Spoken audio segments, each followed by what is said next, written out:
Now it is a problem and it needs to be spoken about. The rise of fake Muslim gurus. And I sit here in front of you guys as someone who has shared content for the last 3 years, and this is extremely close to my heart because I came on social media more than 3 years ago for this specific reason, to tell you guys how you can go about doing well for yourself as well as not sacrificing your religion. And now what I am seeing are a lot of fake gurus who unfortunately are Muslims, and it needs to be addressed, it needs to be spoken about. I'm going to be completely transparent with you guys in this video, and trust me when I say, as someone who has been on social media, I know this game very, very well now. And I say I know people very well, and I know a lot of people, and I also know that there's a lot of dirt, unfortunately, in this industry. See, at 21 years old, I was working my job in recruitment, and at 25, I started my own company. Only when COVID hit 2-3 years later in me starting my own recruitment company did I decide to come on social media, not knowing, by the way, that this rise of fake Muslim gurus would happen. And it's important to discuss what are the issues here, because there's two extremes, right? There is the person who makes it out as if they know a lot about the business and the finance, when actually they don't. Actually, they've never ran a business. Actually, they don't know what they're talking about in terms of sales or marketing, or they don't actually know the things that they're speaking about because they've never actually done it apart from social media. And then there's the other side who unfortunately will teach haram things in the name of being a Muslim. There's two extremes and both have to be addressed. But let's start with the haram fake stuff, because the issue here is, if I come across to you guys, and everyone knows I'm a Muslim, right? And we know in sales you buy from the people you trust. And a lot of these social media fake gurus obviously make a lot of money when it comes to courses. And you guys are going to be watching and saying, Abu Musa, do you not have a course? Actually, I'm going to tell you exactly how much money I made with my recruitment course, but I'm going to tell you also, I started in recruitment when I was 21. There's videos of me making sales calls, talking about my business way before I started my course. Go on my LinkedIn, I've been in recruitment since I was 21 years old. Now see, like I said, there's two extremes. The fine line in the middle, and I'm not saying I'm the fine line. See, I never have come out and said I am the only expert in recruitment, which is why, what did I do? First thing I did is I got other people to teach the recruitment course. I then said, actually, I can't be the best in everything. So I'm going to get other people to teach recruitment because that's the way I'm going to be able to teach you guys the best knowledge possible. But this video is not about me being defensive about me selling a course. It's me dealing with that objection and that question you might have in your head that, yeah, well, if other people can sell a course, you sell a course, what's the difference? And I would say in my defense that I have been in the recruitment industry for 10 years. I therefore have some element of, I guess I can speak about it. My issue though with the fake gurus is, unfortunately, many people don't know what they're talking about. Many people don't actually know about business. Many people don't know about sales, about negotiating. Actually, if I sit in front of you and say I'm the best salesperson here, but I've never actually done sales in a corporate environment or with clients or with people in business, and you have a right to question what I'm talking about. It doesn't make sense. But let's deal with the second side of people are now teaching things, but they're haram. The problem is, as a Muslim, if I come across to you now, I've got a beard, I say I'm a Muslim, and my audience, therefore, majority of you guys are Muslim. And now I sit in front of you guys and I say, well, I do X and X and X. Unfortunately, many of you, I hope, would know that what I'm teaching is not permissible. And many of you would know that actually I'm taking you down a wrong direction. If I'm a sister now wearing hijab and I'm teaching something which actually is not permissible and I'm doing it in a mannerism which isn't appropriate, it's questionable. What's going on? I mean, it's like if I come down in a thobe with a beard, with a hat, and now I teach you some, haram thing, it doesn't really make sense. Like, what am I doing? Because we know you buy from the people you trust, right? And as a Muslim, if you guys are Muslims and I'm a Muslim, therefore, there is by default a comfort zone. You guys should be able to trust me more than someone else because we have a connection. Psychologically, you will trust me. And therefore, it's an amana for me. I know that. I know that you guys watching me, it's an amana. So I have to be so super careful. But in the name of appearing like a Muslim, if I start teaching you something and start shoving something down your throat, which actually is haram, then I'll be honest, what the heck is going on? We have to be, as viewers, very, very careful of the person that is talking about these things. And unfortunately, I have to be honest, it does seem like the industry, and I talk about social media, has taken a different route, a route which actually is extremely questionable in what the heck is going on in the Muslim industry, where Muslims are saying they're experts within their fields. Fair enough.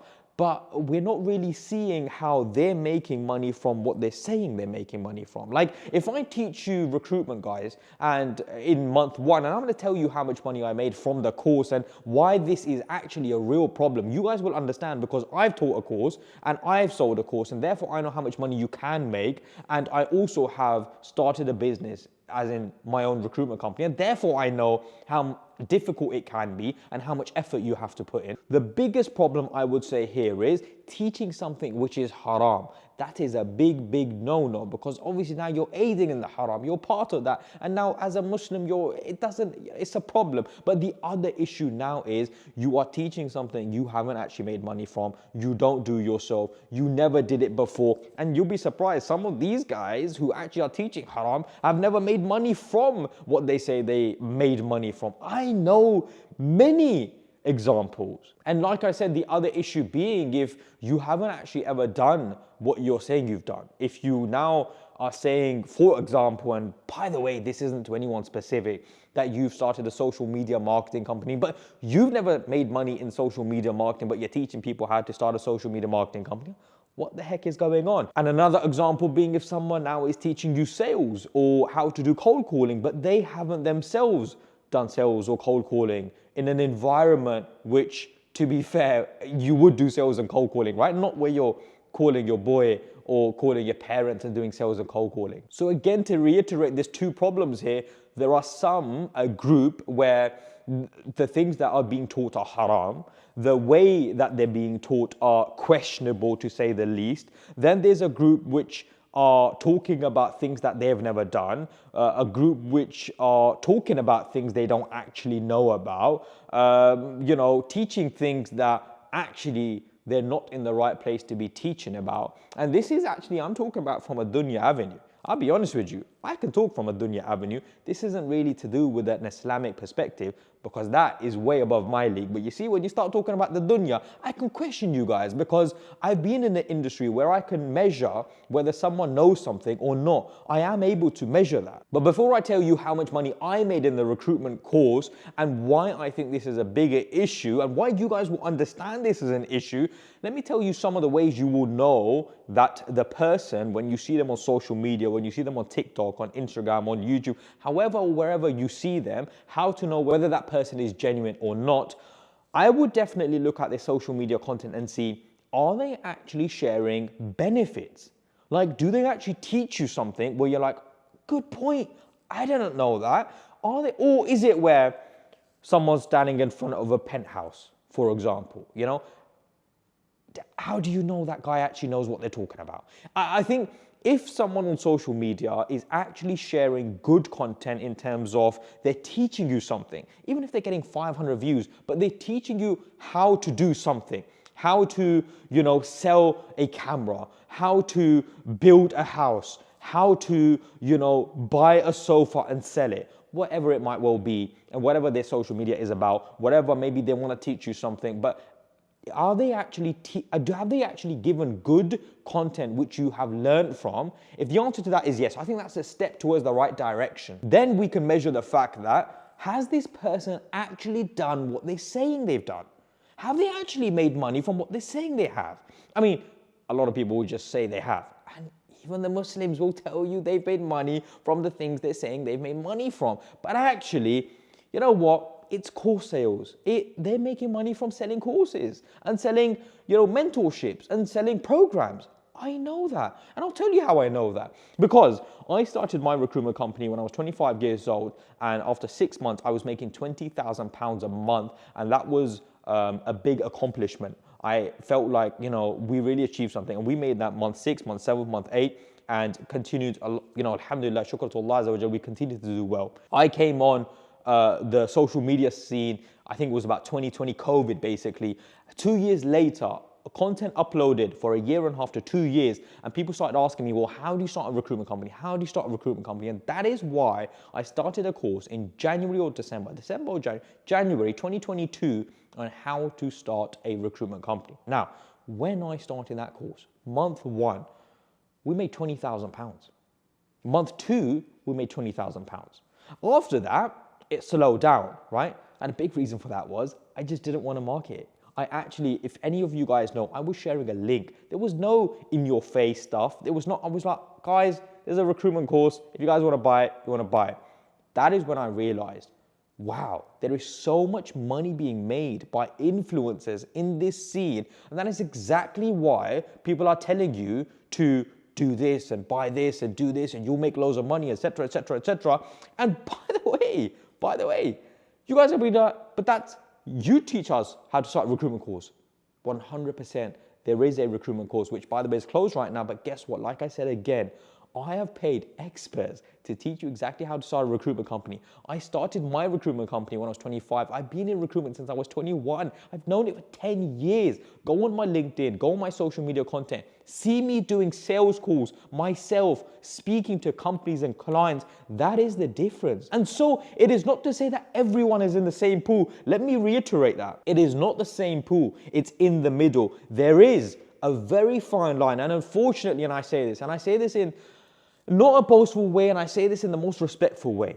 There is the haram side where people are teaching things that are not appropriate. There is the side that people don't have a Scooby-Doo what they're on about and are teaching. And then there is the fine in the middle that actually people do know what they're talking about and they are teaching what they know. And then the viewer can see from that, actually this person, one, he's not teaching haram. Second of all, he's done what he's saying he's done. He's doing it right now. He has made money from it. He's been doing it for a long time and he actually can give me knowledge and information. And by the way, he's not also, his social media isn't just about sharing his lifestyle, because lifestyle always gets more views, but sharing good beneficial content, that's where you guys want to be. So if you want good content, if you want to buy something, buy it from those that are actually giving you good knowledge and good information. And this isn't, by the way, me saying buy it from me. Well, I 0% do I care whether you buy it from me. I don't actually genuinely care, because like you guys see me, I'm in Pakistan, UK, Dubai. Like it's very evident that my lifestyle isn't just my recruitment course. It's very evident from that. So you have to be careful of this side and this side, but there is a middle ground. And there are people who are sharing good stuff and good benefits and are Muslim and are good for the social media scene and good for the community. But unfortunately, a lot of people do fall out of that pool. And those you have to be careful of. You let me know in the comments whether this is an issue or not.